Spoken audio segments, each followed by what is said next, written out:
Ola, son Natalia, son apicultora na Ulloa e formo parte do grupo de concomitentes.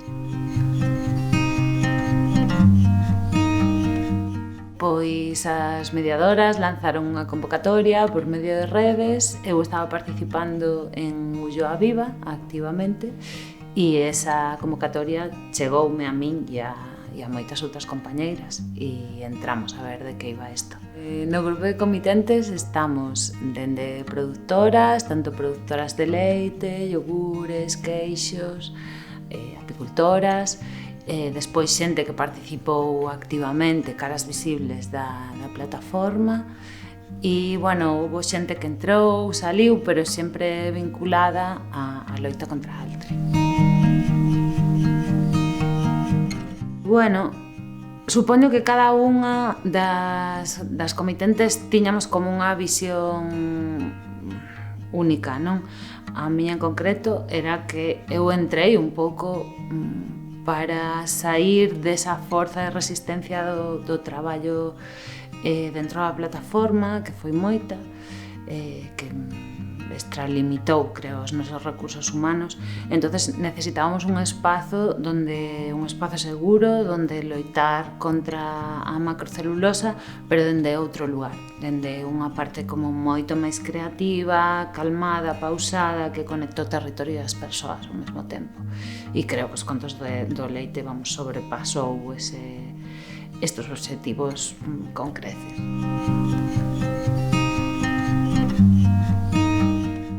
Pois tivemos dúas fases, nunha primeira fase que foi máis reflexiva, na que as mediadoras preparaban materiais ou visitábamos espacios que creíamos que eran importantes para preservar nun futuro na Ulloa. Fomos dende o nacemento do Ulla, pois a ver outras iniciativas vinculados tamén ao proceso do sector lácteo, que é moi importante aquí na Ulloa, e despois contextos nos que, bueno, falábamos, eran espacios de encontro e ao final iban saindo pingas, non, de cousiñas que queríamos sacar na obra. Na primeira fase íbamos como unindo pezas e según as necesidades que tiñamos como grupo respecto tamén á loita, saíron dúas accións diferentes. Unha foi a do río, porque había unha manifestación que era o punto de inflexión na loita, porque sabíamos que necesitábamos chamar a atención e que fose unha manifestación multitudinaria. Entonces creamos unha acción moi visible e na que os medios de comunicación se podían centrar aí en que realmente éramos un río, estábamos todas xuntas e aquí non só había xente implicada da Ulloa, senón que había xente implicada de toda Galicia, baixo unha bandeira que era do río. E despois a segunda parte tamén saiu nese proceso de reflexión, pois das actividades que fixemos, das visitas, dos textos que limos e de todas as xornadas que compartimos, que pensamos nesta visita a Ulloa futura con un bus indo por diferentes puntos da comarca na que todo mudara e o futuro construído era un futuro moi amable e moi cuidadoso cas persoas e co territorio. E despois a segunda parte, que foi cando decidimos que as Future Farmers estiveran traballando con nós, nas que xa traballamos con elas e, bueno, pues empezamos a desarrollar o que queríamos da obra, non?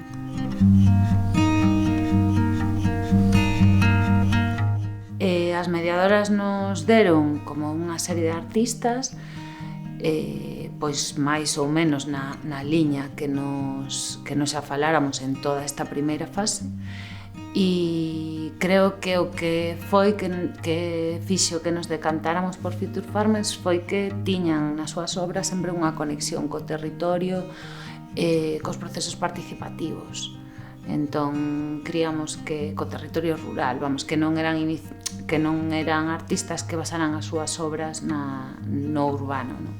Bueno, as mediadoras nos plantexaron xogo participativo no que elas iban dicindo como puntos que saíran nesta primeira fase, non, do que queríamos que fose a obra, e nós nos íbamos posicionando, non, en sí, non, ou bueno, non o teño claro. Recordo moi pouco do proceso. Hai unha parte que sí que era que a obra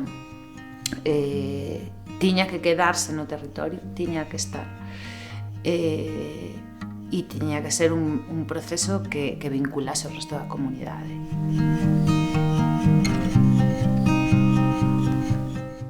A obra creo que recolle moi ben as nosas necesidades, sobre todo, non? Que era ese traballo sobre os coidados, sobre a comunidade, sobre o que queremos que sexa Ulloa, alonxándonos de todos estes discursos extractivistas que nos plantexan no rural, non? Como non hai futuro. Entonces, sobre todo era como unha volta a mirar a natureza dende unha escala humana, por ese rodar, camiñar coidando o futuro fermentado, non? Que poñíamos todas as nosas esperanzas nese encontro que sempre é tan bonito de crear algo conxuntamente, e despois transportalo e seguir coidando, non? E manter a rede, e que a rede crecera e se fortalecera, igual que o queixo, non? Que vai curando. Creo que cumpliu como todo o proceso. A ver, a inauguración, o queixo xa rodara, xa o fixéramos primeiro na finca de Quintas, despois xa rodáramos ca roda en 2 sitios diferentes, e a última parte era dende a casa de Lucía e Dani cara a Arqueixal, que é unha iniciativa dun produtor lácteo e de queixos e de iogures. Entón rodamos, houve unha convocatoria con máis xente, que tamén foi como esa expansión que tamén pasou ca plataforma, non? Dende o local expandiuse a loita de Altri a outros lugares, e tamén esa xente que veu, pois creo que remarcou un pouco esa comunidade, esos ollos de fora, non? E poñer os ollos no que estaba pasando na Ulloa, que neste caso era unha cousa bonita, non era unha celulosa, era algo moi creativo e belísimo. Entón collemos esa roda na casa de Lucía e Dani, falamos as comitentes e empezamos a rodar con toda a xente. Tamén fixemos outra parada na que seguimos falando un pouco do territorio, do que queríamos preservar, da riqueza que temos, e seguimos coidando este queixo ata chegar a Arqueixal. E en Arqueixal tivemos fixemos outra terceira etapa, non? Que foi outra vez facer un queixo comunitario na que xente de fora da comarca participaba na creación dese queixo. Creo que isto tamén é moi importante, porque non só é un proceso, claro, interno e comunitario, non? Que ao final todo está interconectado, entón que esas mans de outra xente veñan a colaborar con algo como un reflexo tamén do que pasou na plataforma, non? Creo que é moi chulo. E despois había unha orquesta na que tamén tocaron unhas pezas maravillosas que acompañaron todo ese proceso de fabricación, e por último pois chegou a celebración que era o punto final. A roda xa no último momento en Arqueixal xa se decidiu que seguía camiñando, non? Eu creo que isto é o que espero, non? Que se siga fortalecendo esa rede, que sigamos creando vínculos, cuidando eses vínculos e poñendo a creatividade en unión con todo ese cariño que se está facendo no territorio e nos cuidados, tamén como un punto de luz e de esperanza cara ao futuro que queremos ter.